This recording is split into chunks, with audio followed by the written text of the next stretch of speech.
Hi dear friends, welcome back to our channel. இன்றைக்கான recipe என்னென்னு பார்த்துடலாம். பன்னீர் வாங்கினீங்க அப்படின்னா பன்னீரில் இந்த மாதிரி கிரேவி ஒரு முறையாவது செஞ்சு சாப்பிட்டு பாருங்கள். ஒரு முறை செஞ்சிட்டிங்க அப்படின்னா பன்னீர் வாங்கும் போதெல்லாம் இந்த கிரேவி மட்டும்தான் செய்வீங்க. அவ்வளோ டேஸ்டியாக இருக்கும். முக்கியமாக இந்த மாதிரி பன்னீர் கிரேவி செய்யும் போது நம்ம எல்லா ரெசிபி கூடயுமே சைட் டிஷ்ஷாக வச்சு சாப்பிட்றதுக்கு பெஸ்ட் காம்பினேஷனாக இருக்கும். இந்த பன்னீர் கிரேவி எப்படி செய்யலான்னு பார்க்கறதுக்கு முன்னாடி நீங்கள் இன்னும் மை ஸ்டைல் குக்கிங் சேனலை சப்ஸ்கிரைப் பண்ணலை அப்படின்னா சப்ஸ்கிரைப் பண்ணிக்கோங்க. பக்கத்தில் இருக்க பெல் ஐக்கானையும் கிளிக் பண்ணிவிட்டு ஆல் அப்படின்ற ஆப்ஷனையும் செலக்ட் பண்ணிக்கோங்க. அப்போ தான் நான் லேட்டஸ்ட்டாக அப்லோட் பண்ணுற எல்லா ரெசிபியுமே உங்களுக்கு நோட்டிஃபிகேஷனாக வரும். நீங்களும் மிஸ் பண்ணாமல் பார்க்க முடியும். இப்போ வாங்க வீடியோக்குள்ளே போயிட்டு இந்த ரெசிபி எப்படி செய்யலாம் அப்படின்றத பார்க்கலாம். ஸ்டவ் ஆன் பண்ணிவிட்டு ஒரு வானல் வச்சுக்கோங்க. வானலில் 2 டேபிள் ஸ்பூன் அளவுக்கு எண்ணெயும் 1 டேபிள் ஸ்பூன் அளவுக்கு பட்டரும் சேர்த்துட்டு எண்ணெயும் பட்டரும் சூடானதுக்கப்புறமா 1/2 டேபிள் ஸ்பூன் அளவுக்கு ஜீரகம் சேர்த்துட்டு பொரிய விட்டுடுங்க.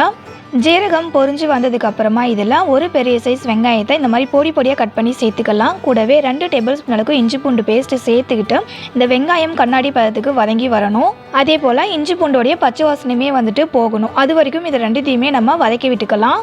வெங்காயம் இந்த அளவுக்கு கண்ணாடி பதத்துக்கு வதங்கி வந்ததுக்கு அப்புறமா இதில் ஒரு பெரிய சைஸ் தக்காளியை பொடி பொடியாக கட் பண்ணி சேர்த்துக்கிட்டு தக்காளியை ஒரு டைம் நல்லா கலந்து விட்டுக்கோங்க. கலந்து விட்டுட்டு இதில் கொஞ்சமாக உப்பு சேர்த்துக்கலாம். உப்பு சேர்த்துட்டு திரும்ப ஒரு டைம் நல்லா கலந்து விட்டுட்டு க்ளோஸ் பண்ணி ஒரு 3-4 நிமிஷம் வரைக்கும் அப்படியே வதங்க விட்டுடுங்க. நம்ம உப்பு சேர்த்து மூடி வைக்கிறதால இந்த தக்காளி நல்லா வதங்கி வந்துடும். 3-4 நிமிஷம் ஆனதுக்கு அப்புறமா ஓப்பன் பண்ணி பார்க்கலாம். தக்காளி நல்லா வதங்கி எண்ணெய் பிரிஞ்சு வந்திருக்குங்க.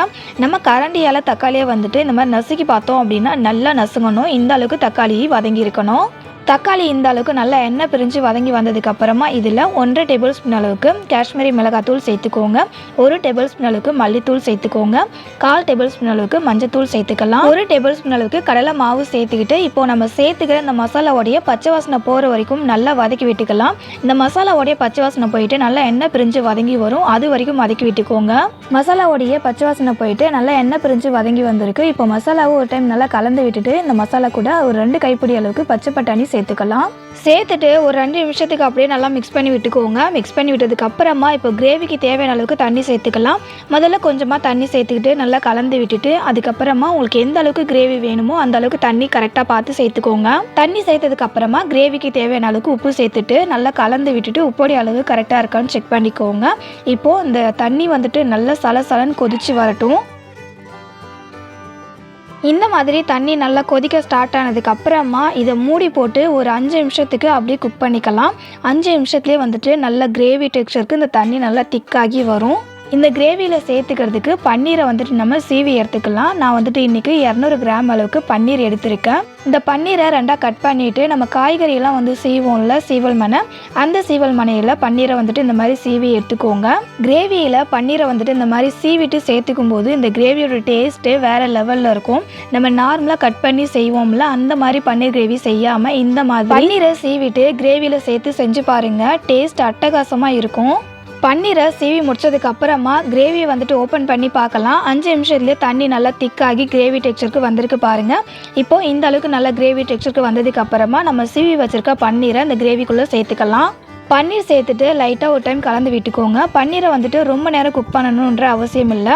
ஒரு 2 நிமிஷம் மீடியம் ஃப்ளேமில் வச்சு குக் பண்ணோம் அப்படின்னாலே போதும். பன்னீரை கலந்து விட்டதுக்கு அப்புறமா நான் சொன்னது போலவே இந்த கிரேவியை மூடி போட்டு மூடிட்டு ஒரு 2 நிமிஷம் மீடியம் ஃப்ளேம்லேயே வச்சு குக் பண்ணிக்கலாங்க.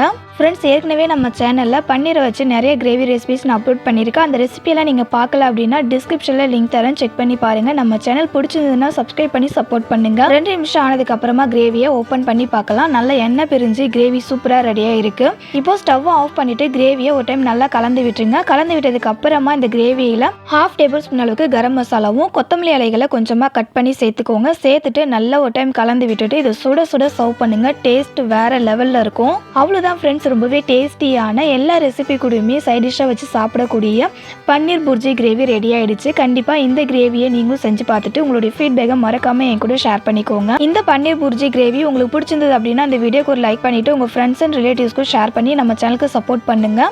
இது போலவே நம்ம சேனலில் வர எல்லா இன்ட்ரெஸ்டிங்கான அண்ட் டிஃப்ரெண்ட்டான ரெசிபிஸ் பார்க்கணும் அப்படின்னா மை ஸ்டைல் குக்கிங் சேனலை சப்ஸ்கிரைப் பண்ணிக்கோங்க. இது போலவே டேஸ்டியான அண்ட் டிஃப்ரெண்ட்டான ஒரு ரெசிபியோட அடுத்த ஒரு வீடியோவில் மீட் பண்ணலாம் ஃப்ரெண்ட்ஸ். தேங்க்ஸ் ஃபார் வாட்சிங்.